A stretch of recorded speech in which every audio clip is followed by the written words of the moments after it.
రేపు మన రాజ్యమే వస్తే తెలంగాణలో ఐపీఎస్లు ఐఏఎస్లు కలెక్టర్లు ఐఎఫ్ఎస్లు ఐఆర్ఎస్లు మొత్తం అడ్మినిస్ట్రేషన్ టాప్ ఆఫీసర్స్ 400 మంది ఉంటారు.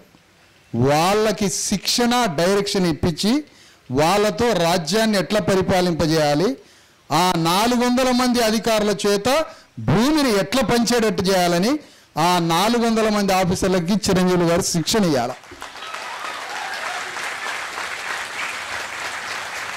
ఆయన గారు సంపూర్ణ ఆరోగ్యంతో ఉండి ఆ 400 మంది ఆఫీసర్లని మీ ద్వారా డైరెక్షన్ ఇప్పించాలి.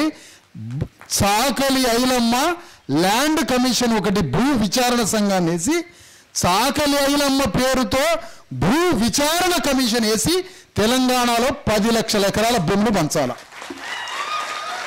ఇది పోరాటం అంటే. మొత్తం మొదలైందే భూమి మీద యుద్ధం. తెలంగాణలో జరిగిందే భూమెత్తురు, భూమి కోసం.